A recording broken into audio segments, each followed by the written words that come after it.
Hola chicos, espero todos se encuentren muy bien. Los saluda su profesor Diego Martínez. El día de hoy continuaremos con el curso de Introducción a las Ciencias Sociales, con el tema Concepciones ideológicas, su evolución en las ciencias sociales. ¿Qué es una concepción ideológica? Es un conjunto de emociones, ideas y creencias colectivas que son compatibles entre sí y están especialmente referidas a la conducta social humana. Cómo perciben la realidad social los integrantes de la misma. A lo largo de la historia han existido diferentes concepciones ideológicas de la naturaleza del hombre y de su realidad. Han dado lugar a movimientos intelectuales, sociales y políticos, los cuales han modificado las diferentes esferas sociales. Ejemplo de estas son la revolución científica, la ilustración, el evolucionismo unilineal. Estos son los tres temas que explicaremos en este video, pero estas son las concepciones ideológicas que se manejaban antes. Nosotros, dependiendo de estas concepciones ideológicas, son las emociones, las ideas, las creencias que tenemos o cómo percibimos nuestra realidad en determinado tiempo.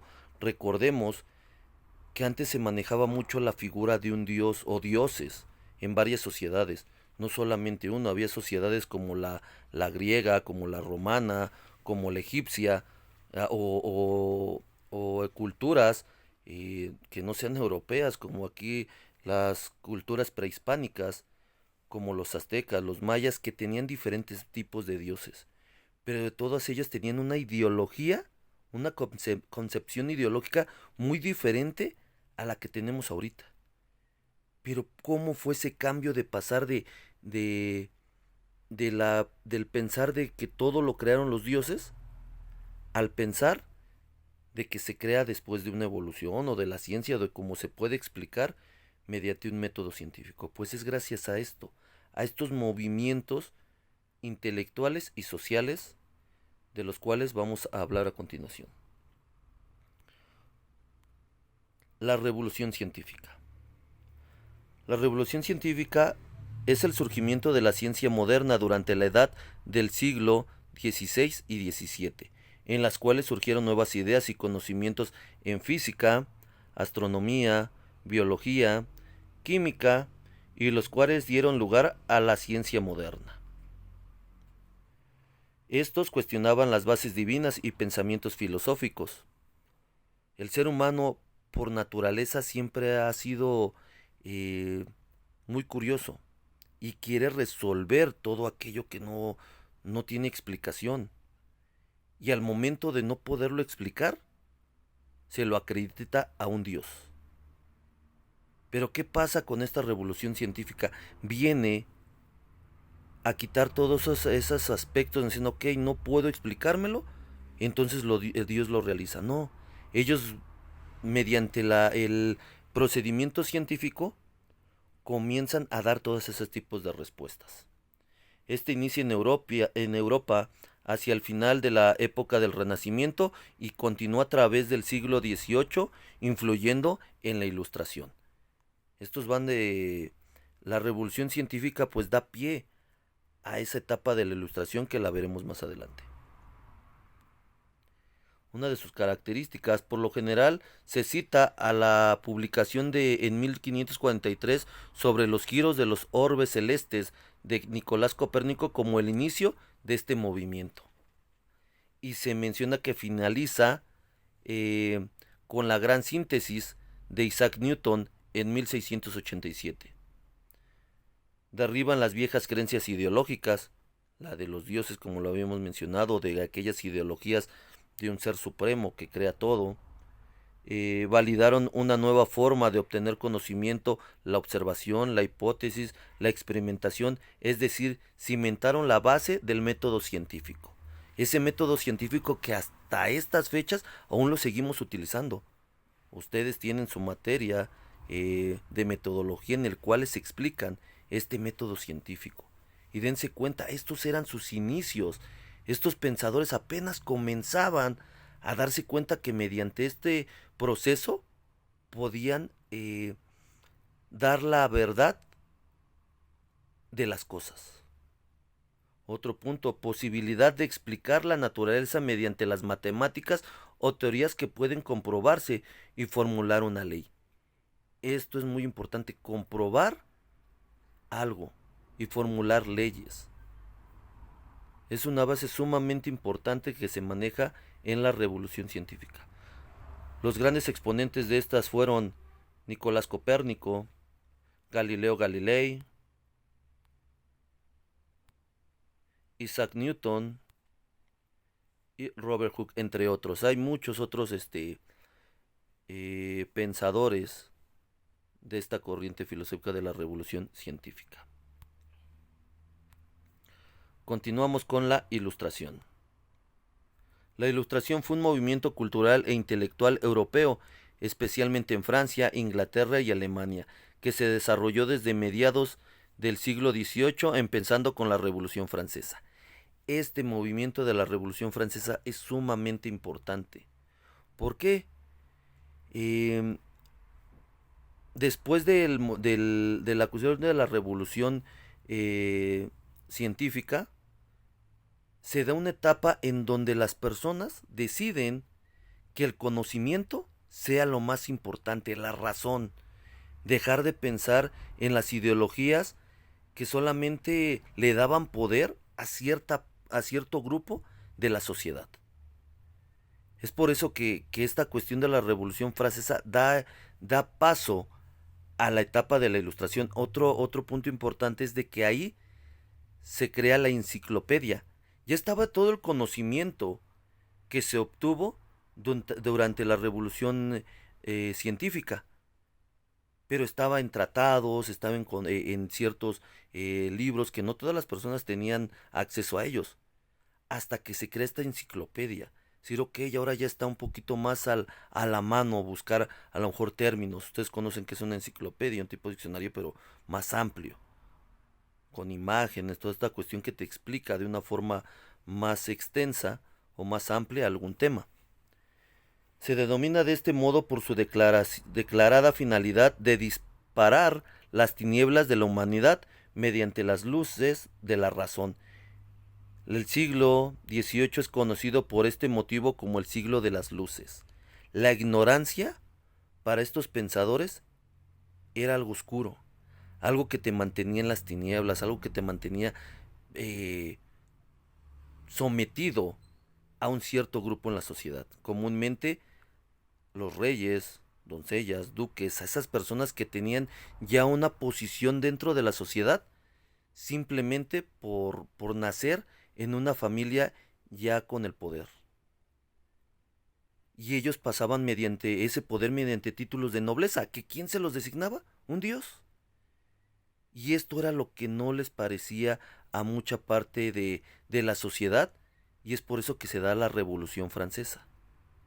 Aquí todavía toda esta cuestión, los burgueses, pues aquí no eran más que esas personas que eran los artesanos, todavía no tenían el poder.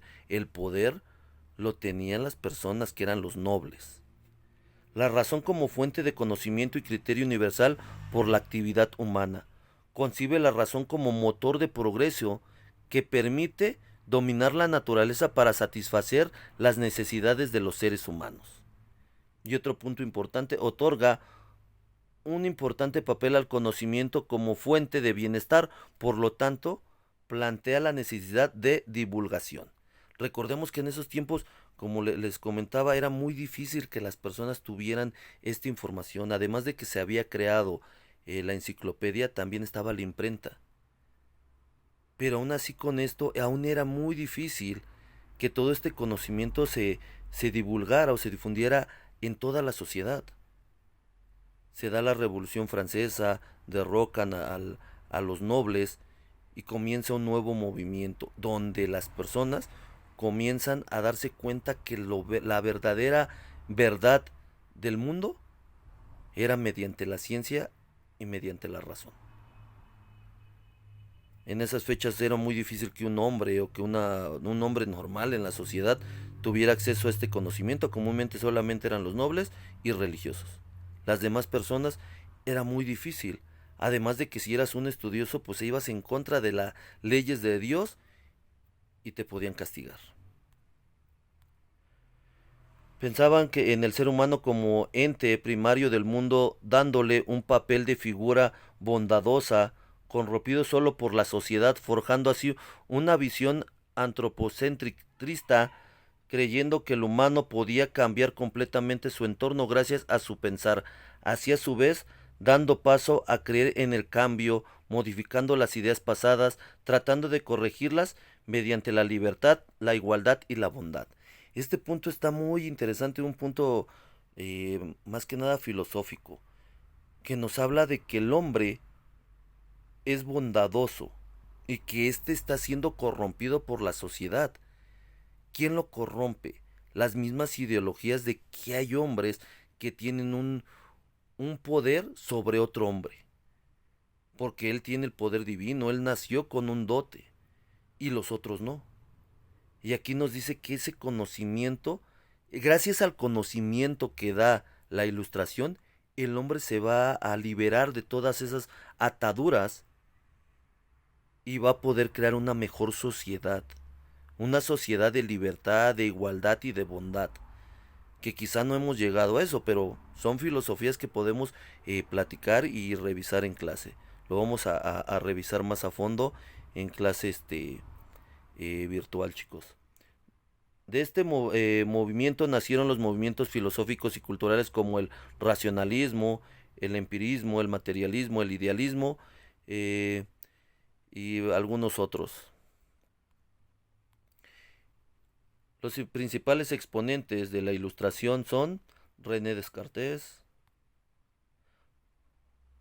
Francis Bacon, Emmanuel Kant, Voltaire, John Locke y Rousseau.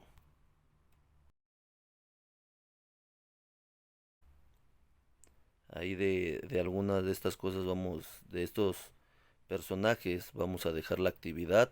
Van a tener que revisar su Classroom para poder realizar la actividad de este material, por favor.